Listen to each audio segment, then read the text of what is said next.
Hello students, ये हमारी last unit है forms of market and price determination. तो इस साल आपके सिलेबस में फॉर्म्स ऑफ मार्केट में केवल परफेक्ट कंपटीशन दिया गया है।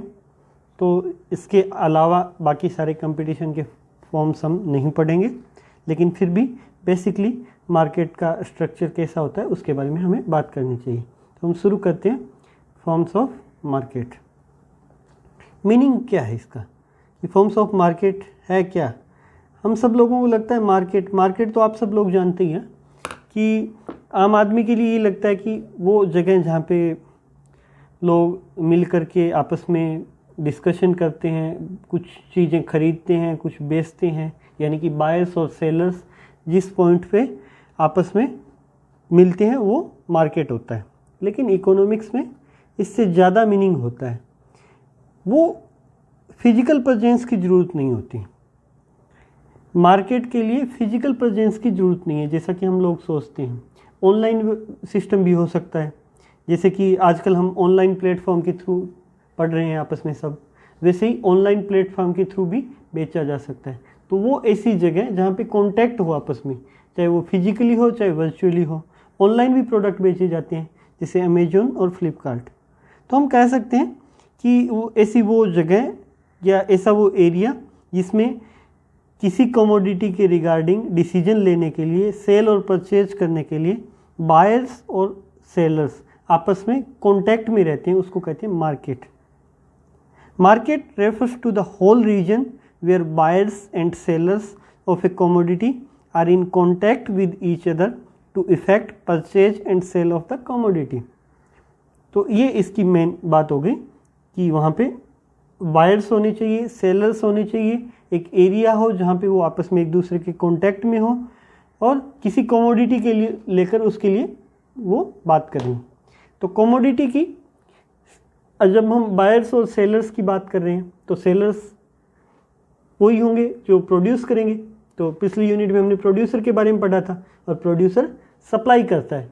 दूसरी बात हमने पढ़ा था कंज्यूमर के बारे में, तो बायर कंज्यूमर है आपका, वही खरीदेगा। तो यहाँ पे बायर और सेलर दोनों आपस में कांटेक्ट में है। इसका मतलब डिमांड और सप्लाई मार्केट में डिसाइड होती है। डिमांड और सप्लाई के थ्रू फिर वहाँ पे डिटर्मिनेशन होता है। तो इसके फॉर्म्स के बाद हम प्राइस डिटर्मिनेशन भी पढ़ेंगे कि प्राइस डिटर्मिनेशन क्या होता है। तो मीनिंग के लिए मार्केट होता क्या, इसके लिए 4 बातें आपके लिए ज़रूरी है। सबसे पहली बात एरिया। एरिया तो ये पार्टिकुलर प्लेस से रिलेटेड नहीं है। एरिया कोई भी एरिया हो सकता है जहाँ पे बायर्स और सेलर के बीच में आपस में कांटेक्ट हो। तो ये ऑनलाइन प्लेटफॉर्म भी हो सकता है, ऑफलाइन प्लेटफॉर्म भी हो सकता है। जैसे किसी मार्केट, फिजिकल मार्केट का हो सकता है, जैसे कोई छोटी मार्केट, बड़ी मार्केट, किसी जैसे अपने स्टेशन की मार्केट ले लीजिए, तो वहाँ पे आपस में बायर और सेलर आपस में कांटेक्ट कर सकते हैं, तो वो एरिया भी हो सकता है। और जहाँ पर वर्चुअली लोग कांटेक्ट करके आपस में डिसाइड करते हैं वो भी हो सकता है, जैसे अमेजोन और फ्लिपकार्ट या ऐसी कोई भी ऑनलाइन शॉपिंग वेबसाइट। दूसरी बात इसमें आता है buyers and sellers. Buyers and sellers ये बड़ी इंपॉर्टेंट बात है। यहाँ पे खरीदने वाला भी होना चाहिए और बेचने वाला भी होना चाहिए। तो नॉर्मली बायर्स वो करता है जो कंज्यूमर होता है, जो कंज्यूम करता है। अब उसका पर्पज फाइनल कंजप्शन भी हो सकता है या फिर वो प्रोडक्शन प्रोसेस के लिए आगे भी हो सकता है, लेकिन हम यहाँ फाइनल कंजप्शन की बात कर रहे हैं। तो बायर खरीदने वाला और सेलर जो उसको प्रोड्यूस करता है या उसका एजेंट जिसके थ्रू ये बेचा जाता है। तो मार्केट में बायर और सेलर दोनों होने बहुत इम्पोर्टेंट है। इसके बिना, इन दोनों के बिना मार्केट की कोई वैल्यू नहीं है। ये दोनों आपस में कांटेक्ट में होते हैं। तीसरी चीज़ है कमोडिटी।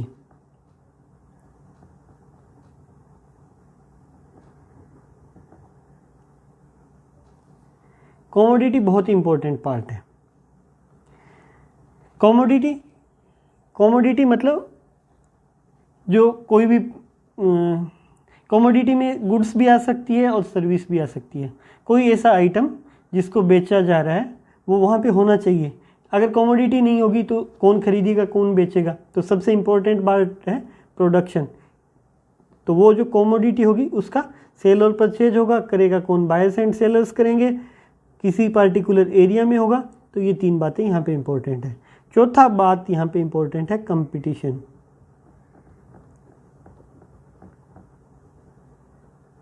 अलग अलग मार्केट में अलग अलग तरीके का कंपटीशन हो सकता है और इस कंपटीशन के हिसाब से ही मार्केट डिसाइड होता है। किसी भी मार्केट में कंपटीशन का कोई ना कोई लेवल जरूर बना रहता है।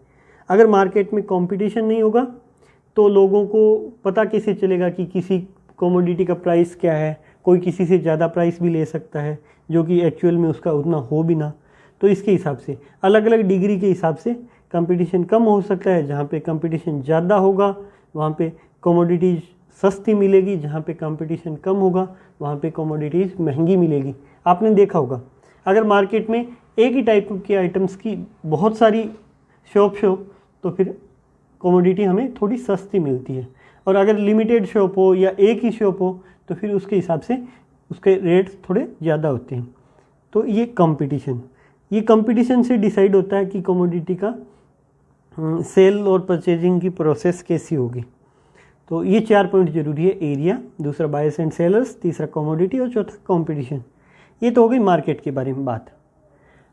अब हम मार्केट स्ट्रक्चर की बात करते हैं। तो इनको क्लासीफाई कैसे किया जाता है? तो हम उन बेसिस की बात कर रहे हैं जिनके बेसिस पे मार्केट को क्लासीफाई किया जाता है। Basis for classifying market structure.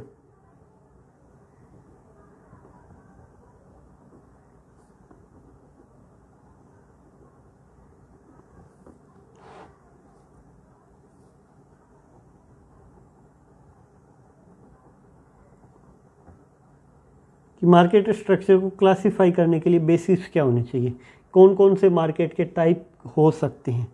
तो इनके अलग अलग बेसिस के हिसाब से मार्केट डिसाइड होगी कि कौन कौन से बेसिस होंगे, उसके हिसाब से मार्केट कौन कौन सी होगी। सबसे पहला होता है number of buyer and seller.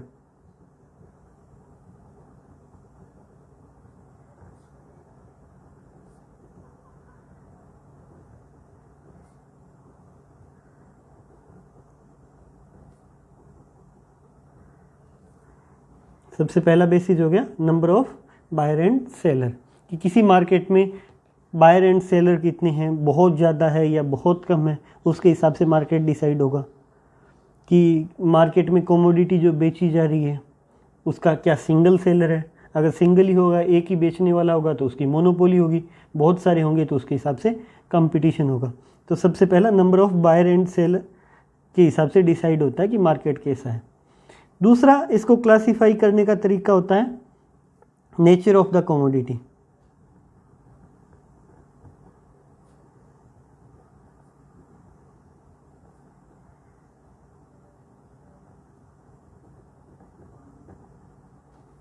Commodity की नेचर क्या है?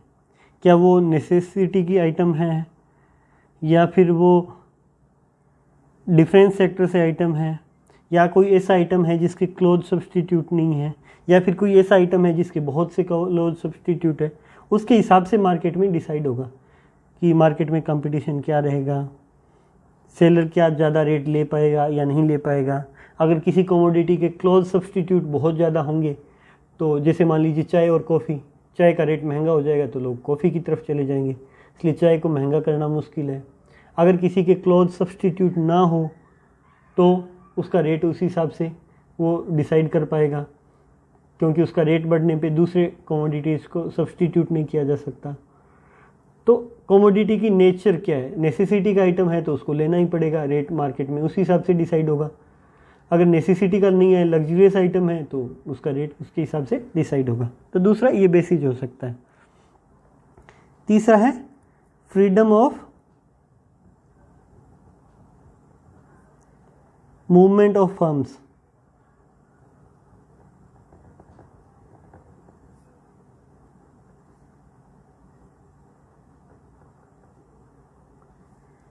फर्म्स का मूवमेंट कैसा है?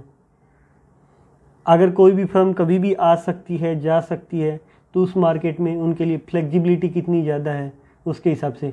अगर कोई कभी भी आ सकता है तो प्रॉफिट के टाइम कई सारी फर्म्स आ जाएगी, और जब प्रॉफिट कम होगा तो कई सारी फर्म्स चली जाएगी।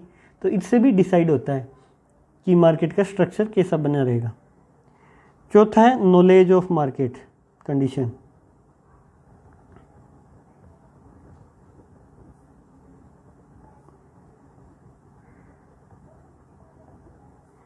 Knowledge of market conditions.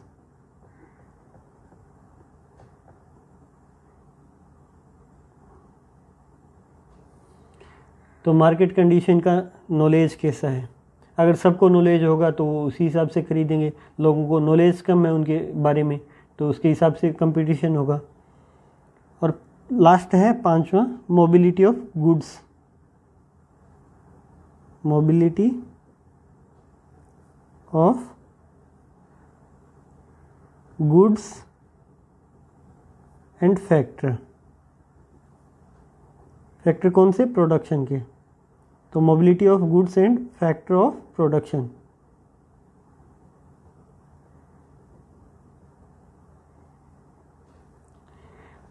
तो जो प्रोडक्शन के फैक्टर हैं उनको क्या मूव किया जा सकता है या नहीं किया जा सकता, उसके हिसाब से मार्केट डिसाइड होगा। यानी कि क्या मार्केट में उन फैक्टर्स की यूनिफॉर्मिटी है या नहीं है, इसके हिसाब से मार्केट डिसाइड होता है। ये सब डिसाइड करते हैं कि मार्केट में कंपटीशन क्या रहेगा, इन सारे फैक्टर से डिसाइड होगा। बायर और सेलर कितने हैं, ज़्यादा होंगे तो कंपटीशन ज़्यादा, कम होंगे तो competition come. Nature of the commodity, ऐसे आइटम हैं जो एसेंशियल टाइप के हैं तो कंपटीशन कम हो जाएगा, वो उसी की बिक्री होगी। ऐसे आइटम हैं जिनके क्लोज सब्सटीट्यूट है तो कंपटीशन ज़्यादा हो जाएगा। मूवमेंट का फ्रीडम कैसा है, अगर कोई भी फर्म कभी भी आ सकती है जा सकती है तो कंपटीशन ज़्यादा होगा। नॉलेज कितना है, अगर फुल मार्केट का नॉलेज होगा तो इसका मतलब वहाँ पे कंपटीशन ज़्यादा रहेगा। अगर मार्केट का नॉलेज ही नहीं होगा तो लोगों को पता क्या कौन सा रेट क्या किस प्रकार की कमोडिटी है, तो वो उनमें कंपटीशन कम हो जाएगा। इसी प्रकार प्रोडक्शन के फैक्टर है, उनकी मोबिलिटी कितनी है। जैसे यहाँ पे हमने मूवमेंट की बात की, फ्रीडम की, फर्म्स आ सकती है जा सकती है, क्या फर्म्स के पास प्रोडक्शन के फैक्टर भी इतनी आसानी से मूव हो सकते हैं? अगर ज़्यादा होंगे, इजीली कोई भी फैक्टर किसी भी प्रोडक्शन सेक्टर में जा सकता है, तो उसके लिए कंपटीशन ज़्यादा होगा, मार्केट में कई सारी वेराइटीज़ बनेगी। तो ये सारे पॉइंट है जिनके हिसाब से ये डिसाइड होता है कि क्या होगा। अब इसके हिसाब से मार्केट का फॉर्म डिसाइड होता है, मार्केट का स्ट्रक्चर डिसाइड होता है। मार्केट स्ट्रक्चर, अब ये मार्केट स्ट्रक्चर में एक तो हो सकता है कंपटीशन हो फुल, तो उसको हम कह सकते हैं परफेक्ट कंपटीशन।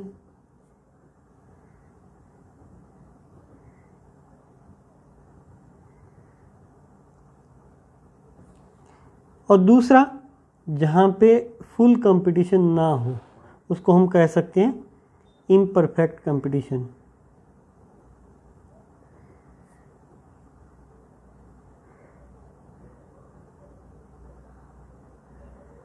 एक ऐसी सिचुएशन है जहाँ पे मार्केट में फुल कंपटीशन है यानी कि परफेक्ट कंपटीशन।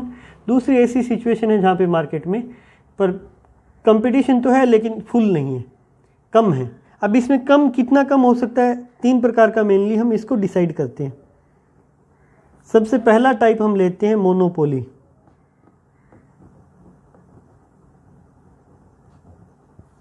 जहाँ पे बिल्कुल कंपटीशन नहीं होता, सिंगल होता है। मोनो यानी कि सिंगल प्रोड्यूसर होता है, एक ही होता है बेचने वाला। और दूसरा जहाँ पे कंपटीशन भी हो और मोनोपोली भी हो, तो कुल मिला के ये होता है कि जहाँ पे दोनों के बीच की सिचुएशन होती है, मोनोपोलिस्टिक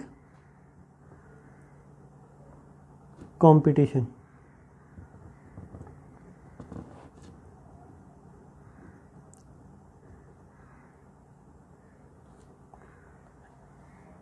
अब इसमें अलग अलग सिचुएशन हो सकती है। डिओपोली की सिचुएशन हो सकती है जहाँ पे दो ही हो, या मोनोपोलिस्टिक कंपटीशन के अंदर मतलब ये सिचुएशन ऐसी है जहाँ पे मोनोपोली में सिंगल सेलर होगा, परफेक्ट कंपटीशन में फुल कंपटीशन रहेगा, बहुत सारे सेलर रहेंगे। मोनोपोलिस्टिक कंपटीशन, जहाँ पे कुछ एरियाज में उनकी मोनोपोली हो सकती है, कुछ हिसाब से मोनोपोलिस्टिक हो सकता है, यानी इन दोनों के बीच की सिचुएशन जहाँ पे सिंगल सेलर नहीं होगा, कुछ सेलर होंगे, लेकिन कुछ कितने होंगे उसके हिसाब से उनके कंपटीशन कैसा होगा, इनके बीच की सिचुएशन मोनोपोलिस्टिक कंपटीशन। और तीसरा होता है ओलिगोपोली।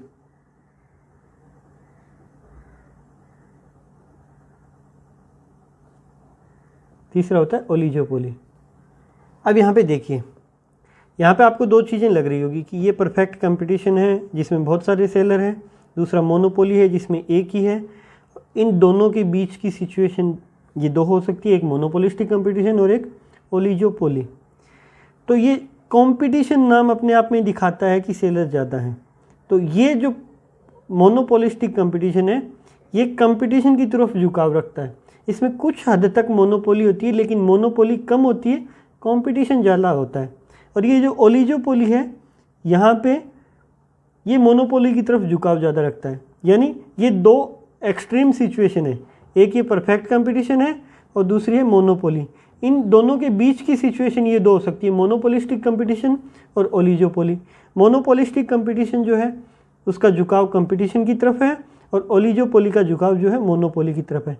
यानी कि इसमें सेलर एक नहीं होते, ज़्यादा होते हैं, इसमें भी एक नहीं होता, ज़्यादा होते हैं, लेकिन इसमें ओलिगोपोली से ज़्यादा होते हैं। इसमें काफ़ी सारे सेलर हो सकते हैं, इसमें कम हो सकते हैं, ग्रुप हो सकते हैं लिमिटेड 4-5 सेलर। कई बार तो सिचुएशन ये हो जाती है कि दो ही हो, एक खरीदने वाला हो और एक उसके सामने बेचने वाला हो और उसका प्रोडक्ट वो खरीदने वाला हो, तो ये ड्यूओपोली की सिचुएशन हो सकती है। तो ये इतने सारे आपके मार्केट के फीचर हैं, लेकिन आपके सिलेबस में इस ईयर के लिए केवल परफेक्ट कंपटीशन दिया गया है, तो हम केवल परफेक्ट कंपटीशन की बात करेंगे। तो हमारा टॉपिक है परफेक्ट कंपटीशन। परफेक्ट कंपटीशन क्या होता है? Perfect competition refers to a market situation where there are very large number of buyers and sellers dealing in a homogeneous product at a price fixed by market। तो यहाँ पे 3 बातें निकल के आ रही है। वैसे मैंने आपको पहले ही बता दिया कि कंपटीशन है, इसका मतलब बायर्स और सेलर्स बहुत ज़्यादा होंगे, लेकिन 3 फिर मेन बातें निकल के आ रही है। सबसे पहले बायर्स एंड सेलर्स बहुत ज़्यादा होते हैं। दूसरी बात, प्रोडक्ट जो होते हैं वो एक ही टाइप के होते हैं, होमोजीनियस होते हैं, सेम टाइप के होते हैं, प्रोडक्ट में डिफरेंस नहीं होता। जो बायर यहाँ पे प्रोडक्ट बेच रहा है वही प्रोडक्ट दूसरे मार्केट में बेचा जा रहा है। तीसरा होता है प्राइस फिक्स्ड बाय मार्केट। इसमें प्राइस जो होती है वो मार्केट के द्वारा फिक्स की जाती है, सेलर प्राइस फिक्स नहीं करता। सेलर की अपनी कोई हैसियत नहीं है प्राइस फिक्स करने की। प्राइस जो होगी वो मार्केट के थ्रू डिसाइड की जाएगी, मार्केट ही डिसीजन लेगा कि इसका रेट क्या होगा। वो कैसे होगी? वो होगी डिमांड और सप्लाई के थ्रू। तो ये परफेक्ट कंपटीशन होती है। अब एग्जाम्पल की बात करें परफेक्ट कंपटीशन का, तो मार्केट में कंपटीशन बहुत हो सकता है, लेकिन परफेक्ट कंपटीशन का एग्जाम्पल मिलना बहुत मुश्किल है, नहीं होता।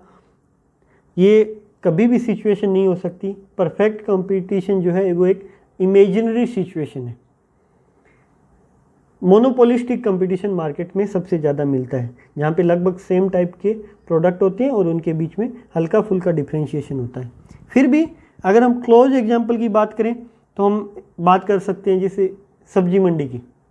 अगर मान लीजिए टमाटर की मंडी है तो उसमें सारे के सारे टोमेटो लगभग सेम होंगे।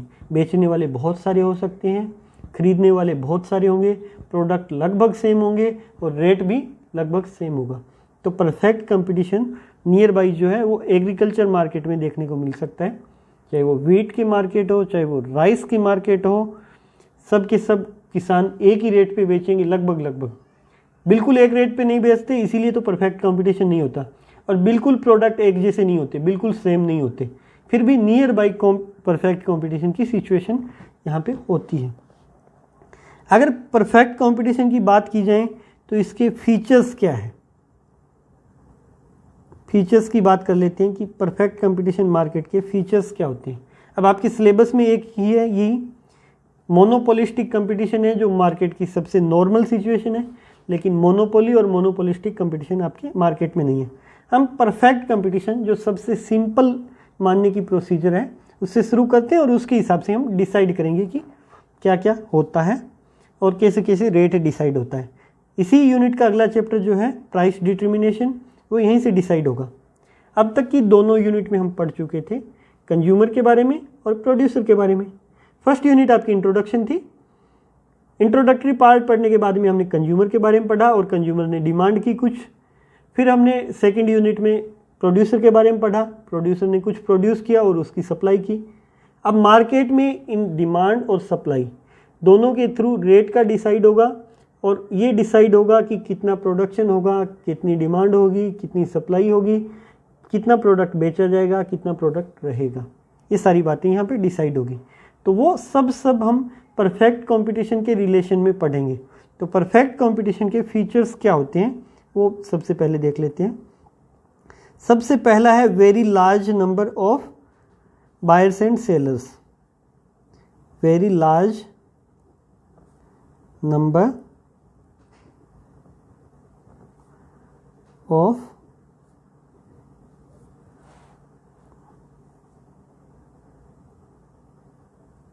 Buyers and sellers.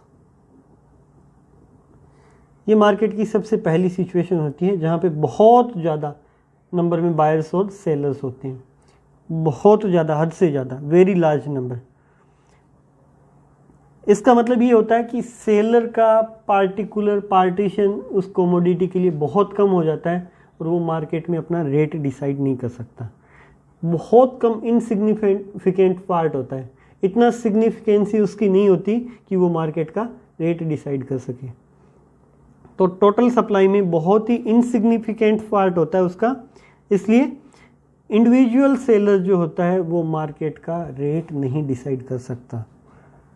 दूसरा पार्ट होता है इसका होमोजीनियस आइटम या होमोजीनियस प्रोडक्ट।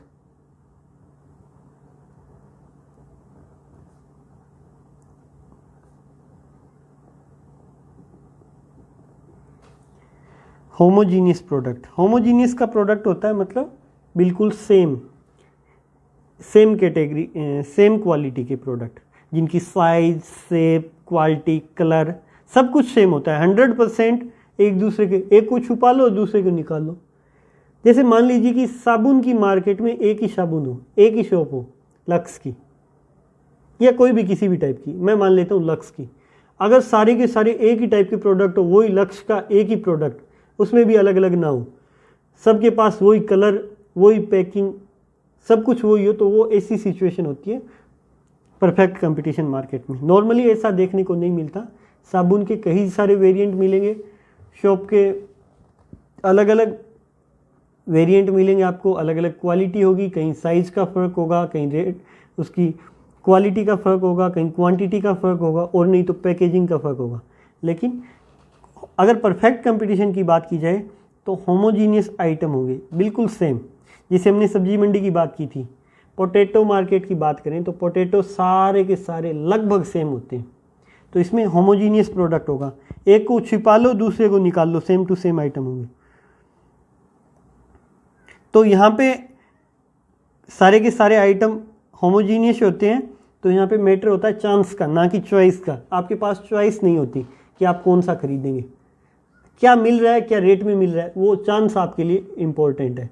चॉइस तब होती है जब अलग अलग टाइप के प्रोडक्ट हो, तब आपको चूज करना है कि आपके पास सैमसंग के 2 मॉडल है, एक आ रहा है गैलेक्सी A50, एक आ रहा है मान लीजिए नोट 10 या कोई और किसी भी प्रकार का बड़ा मॉडल, तब आप चूज करते हो कि मैं कौन सा चूज करूं। यहाँ पे चूज करने की आपके पास कोई ऑप्शन ही नहीं होता। तो चांस की बात होती है कि आपको मिल रहा है कि नहीं मिल रहा है, जो रेट पे वो दे रहा है वो लेना चाहते हो कि नहीं लेना चाहते हो। तो ये हो गया दूसरा आपका होमोजीनियस प्रोडक्ट। तीसरा होता है freedom of entry and exit.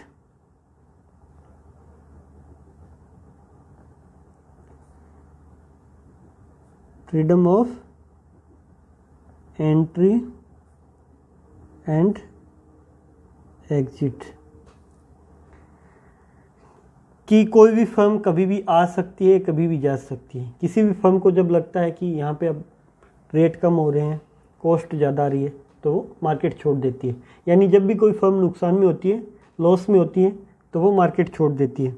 उसके ऊपर कोई बाउंडेशन नहीं है कि आपको रुकना है। और जब भी किसी फर्म को लगता है कि यार इस सेक्टर में बेनिफिट बहुत ज़्यादा है, प्रॉफिट बहुत ज़्यादा है, तो कोई भी फर्म कभी भी मार्केट में एंटर कर सकती है। इसका इम्प्लीकेशन ये होता है कि फ्रीडम होने की वजह से मार्केट में एक नॉर्मल प्रॉफिट रहता है। जब भी प्रॉफिट ज़्यादा होता है तो बहुत सारी फर्म मार्केट में आ जाती है, इसलिए प्रॉफिट सबका कम हो जाता है। और आपको पता है एक सेलर मार्केट का बहुत ही इनसिग्निफिकेंट पार्ट उसके पास होता है, इसलिए वो मार्केट को कैप्चर नहीं कर सकता। तो जब ज़्यादा प्रॉफिट होगा तो बहुत सारी फर्म्स आ जाएंगी, उनका प्रॉफिट कम हो जाएगा। और इसी प्रकार जब लॉस में जाने लगेंगे तो कई सारी फर्म्स बाहर निकल जाएगी, तो फिर जाके प्रॉफिट लगभग वहाँ पे सेटल हो जाता है। चौथा होता है perfect knowledge. Perfect knowledge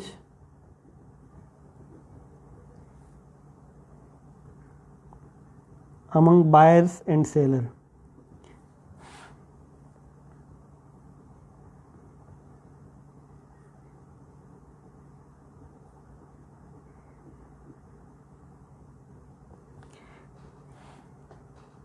perfect knowledge होता है किसको? बायर्स को भी होता है और सेलर्स को भी होता है। सबको पता है कि कौन सा प्रोडक्ट बिक रहा है, कहाँ बिक रहा है, कितने रेट में बिक रहा है। कोई भी सेलर उससे बिल्कुल भी ज़्यादा दाम नहीं ले सकता, एक पैसे भी ज़्यादा दाम नहीं ले सकता, क्योंकि अगर वो रेट महंगा करेगा तो लोग उससे ख़रीदना बंद कर देंगे। इसी प्रकार सेलर को भी पता है कौन सी जगह कौन सा आइटम कहाँ बिक रहा है, कितने का बिक रहा है। तो अगर उसको पता नहीं होगा तो वो कम में बेचेगा तो नुकसान में जाएगा, ज़्यादा करते उसकी बिक्री खत्म हो जाएगी। तो मार्केट के अंदर बायर्स और सेलर दोनों को परफेक्ट नॉलेज होता है, इसलिए मार्केट में रेट बिल्कुल सेम बना रहता है, यूनिफॉर्म प्राइस सिस्टम वहाँ बना रहता है। ये होता है परफेक्ट नॉलेज की बात। फिर बात आती है परफेक्ट मोबिलिटी।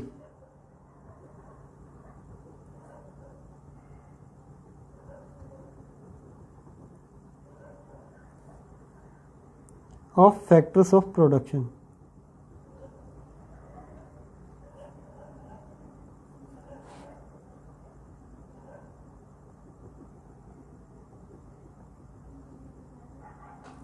मार्केट के अंदर मोबिलिटी परफेक्ट बनी रहती है।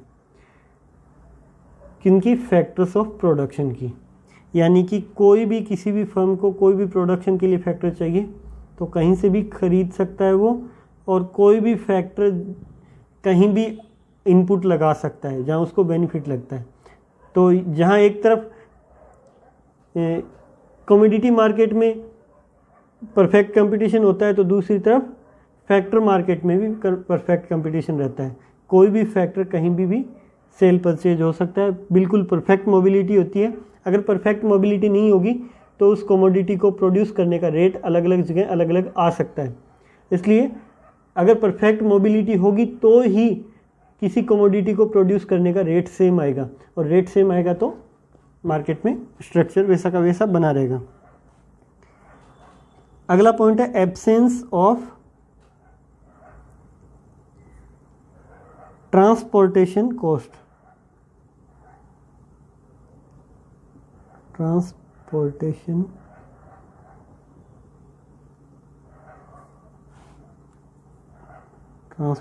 कॉस्ट। मार्केट के अंदर किसी भी प्रकार की ट्रांसपोर्टेशन कॉस्ट नहीं होती, जीरो मानी जाती है। अगर ट्रांसपोर्टेशन कॉस्ट होगी तो कहीं आइटम सस्ता होगा और कहीं महंगा होगा। जहाँ पे प्रोड्यूस हो रहा है वहाँ सस्ता होगा, और ट्रांसपोर्ट लगने के बाद वो जहाँ दूसरी जगह जाएगा वहाँ महंगा होगा। इसलिए इस मार्केट में किसी टाइप की ट्रांसपोर्टेशन कॉस्ट नहीं होती है। अगर ये कॉस्ट आएगी तो रेट में डिफरेंस आ जाएगा और परफेक्ट कंपटीशन नहीं होगा। Absence of selling cost.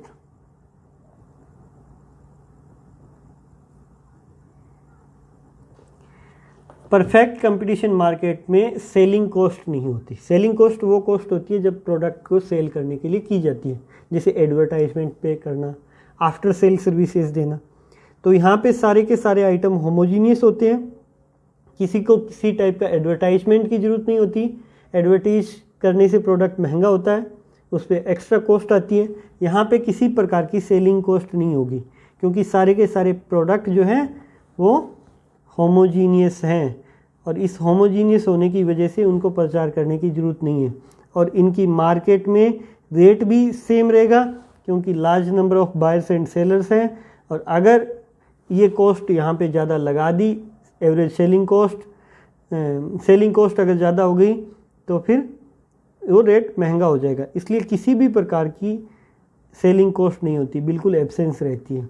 और ये सेम ट्रांसपोर्टेशन कॉस्ट में है। अगर ट्रांसपोर्टेशन कॉस्ट होगी तो वहाँ पे रेट अलग अलग हो जाएगा। तो ये है परफेक्ट कंपटीशन मार्केट के फीचर्स। अब यहाँ पे एक इम्पोर्टेंट टर्म आती है कि परफेक्ट कंपटीशन मार्केट में फर्म जो होती है वो प्राइस टेकर होती है, ना कि प्राइस मेकर होती है। वो खुद प्राइस डिसाइड नहीं कर सकती, जैसा कि हमने पहले ही बात की थी very large number of buyers and sellers में। कैसे क्यों नहीं कर सकती उसके बारे में देखते हैं। तो आपके सामने ये टॉपिक है, firm is a price taker not price maker. तो यहाँ पे ध्यान रखना, ये टेकर लिखा हुआ है। फर्म जो है प्राइस डिसाइड नहीं कर सकती, ये है price taker not price maker.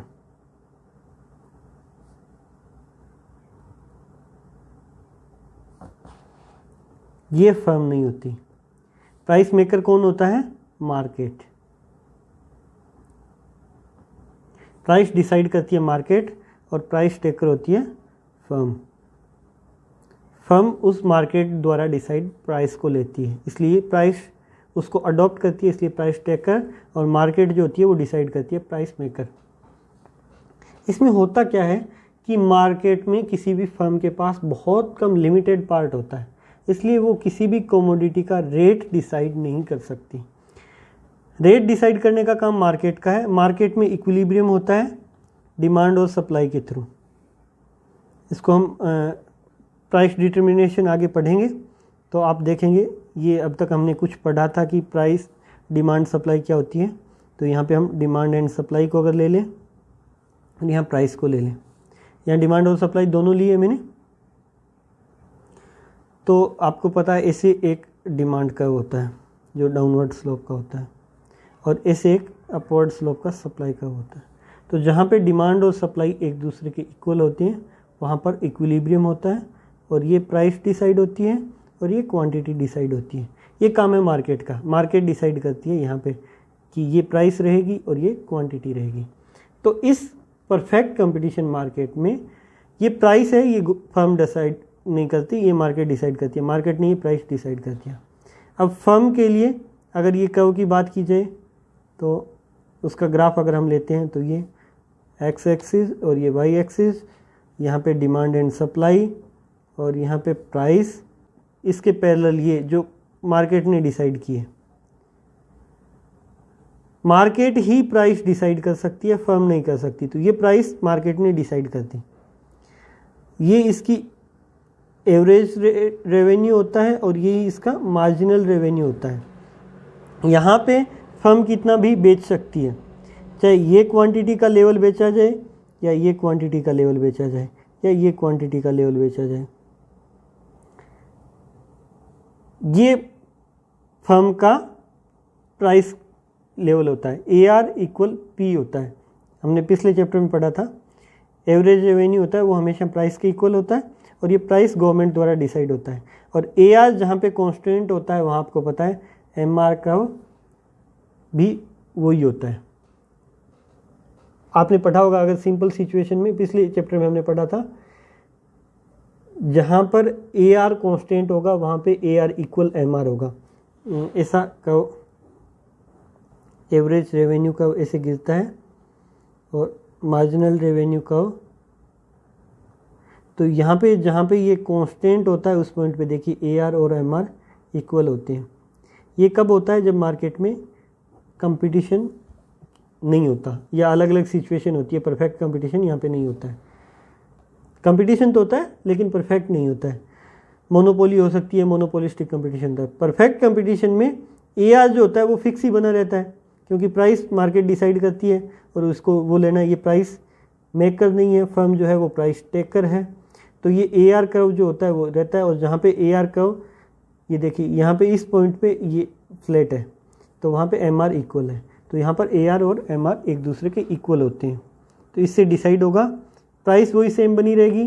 Firm जो है वो प्राइस टेकर है, वो प्राइस डिसाइड नहीं करती, ये मार्केट के थ्रू डिसाइड की हुई है।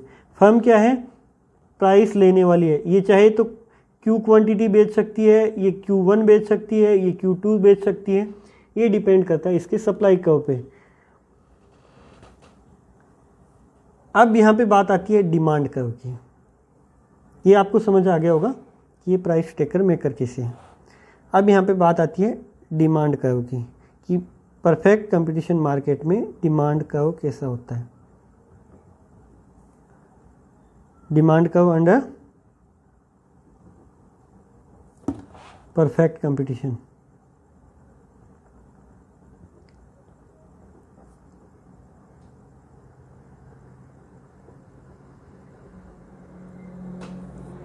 परफेक्ट कंपटीशन में डिमांड कर्व कैसे होता है। तो परफेक्ट कंपटीशन मार्केट का डिमांड कर्व जो होता है वो परफेक्टली इलास्टिक होता है।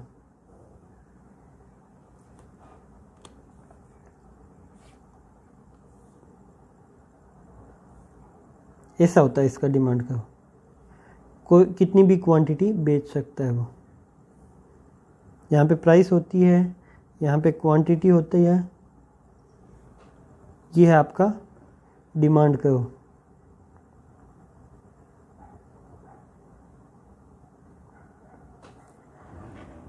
ये डिमांड कर्व क्यों होता है ऐसा, इसका रीजन मैंने जो अभी आपको बताया था। परफेक्ट कंपटीशन मार्केट में फर्म जो होती है वो होती है प्राइस टेकर, मार्केट जो होती है वो प्राइस मेकर। जब ये मार्केट द्वारा डिसाइडेड प्राइस को ले रहा है तो इसके लिए प्राइस जो है वो फिक्स हो गई। अब इस प्राइस पे डिमांड का कोई इफेक्ट नहीं पड़ता, डिमांड इसके लिए बनी हुई है, ये फिक्स प्राइस होगी। अब क्या इसके पास जितनी सप्लाई है वो बेच सकता है। यहाँ इतनी सप्लाई अगर है तो इतनी सप्लाई का लेवल ये है, अगर ये सप्लाई कर्व है तो यहाँ इक्विलिब्रियम हो जाएगा, ये सप्लाई कर्व है तो यहाँ इक्विलिब्रियम हो जाएगा, ये सप्लाई कर्व है तो यहाँ इक्विलिब्रियम हो जाएगा। यानी इसकी डिमांड फिक्स बनी हुई है। इसका AR कर्व होता है वही डिमांड कर्व होता है। ये जो AR कर्व होता है, और आपको पता है AR इक्वल MR होता है, तो ये AR इक्वल MR कर्व जो होता है वही परफेक्ट कंपटीशन में मार्केट का डिमांड कर्व होता है। और ये कर्व आपको पता है एक्स एक्सिस के पैरेलल होता है। तो सप्लाई जो है वो परफेक्टली इलास्टिक होती है, बिना प्राइस में चेंज हुए भी सप्लाई हो जाती है, इसमें चेंज हो जाता है। तो यहाँ पे देखिए ये डेल्टा Q है वो हो रहा है, और यहाँ पे डेल्टा P कुछ भी नहीं है। और आपको पता है इलास्टिसिटी का formula delta Q upon delta P into P upon Q। तो यहाँ पे आप देखेंगे डेल्टा Q तो कुछ ना कुछ है और डेल्टा P क्या है, 0। तो ये 0 से किसी भी नंबर को डिवाइड करेंगे तो आपका आ जाता है परफेक्टली इलास्टिक, यानी कि इन्फिनिटी का नंबर आ जाता है जो कि परफेक्टली इलास्टिक को प्रेजेंट करता है। तो यहाँ पे परफेक्ट कंपटीशन मार्केट में डिमांड कर्व हमेशा परफेक्टली इलास्टिक होता है। तो MR इक्वल AR होता है, उसका कारण मैंने अभी आपको बताया था, क्योंकि ये दोनों एक दूसरे के जहाँ पे इक्वल होते हैं वहाँ पे AR कांस्टेंट होता है। तो इसमें AR आपका कांस्टेंट बना हुआ है, इसका मतलब MR भी इसके इक्वल होगा। आप ये समझ सकते हैं कि परफेक्ट कंपटीशन मार्केट में AR जो है वो फिक्स बना रहता है, और MR जो होता है वो आपको पता ही है कि एक एक्स्ट्रा यूनिट बेचने पे जो रेवेन्यू मिलता है। जब वो प्राइस उसकी फिक्स बनी हुई है तो उसके एक्स्ट्रा यूनिट के रेवेन्यू में कोई चेंज नहीं आने वाला है, वो भी फिक्स बना रहता है। तो AR जो है वो हमेशा MR के इक्वल बना रहता है, ये AR इक्वल MR है। तो ये था आपका परफेक्ट कंपटीशन मार्केट। इसके फीचर्स और इस क्या थे इसके बारे में हमने पढ़ लिया, 6 के 6 फीचर पढ़ लिए हमने, 7 फीचर पढ़े हमने। तो ये 7 फीचर इम्पोर्टेंट है, ध्यान करना। इसके बाद नेक्स्ट वीडियो में हम बात करेंगे कि इस मार्केट में प्राइस डिसाइड कैसे होता है। अब हालांकि आपके सिलेबस 11th क्लास के सिलेबस में परफेक्ट कंपटीशन के साथ साथ मोनोपोली और मोनोपोलिस्टिक कंपटीशन भी था, लेकिन इस ईयर आपके सिलेबस में नहीं है। सो इस साल के लिए हम नहीं पढ़ेंगे, सिलेबस थोड़ा सा कम किया गया है। इसके बाद जो प्राइस डिटर्मिनेशन था वो केवल परफेक्ट कंपटीशन मार्केट के रिलेशन में बताया गया था, तो उसके आपका कोई चेंज नहीं आने वाला है। नेक्स्ट वीडियो में हम पढ़ेंगे कि प्राइस का डिटर्मिनेशन कैसे होता है। तो उम्मीद है आप सबको अच्छे से समझ आ गया होगा।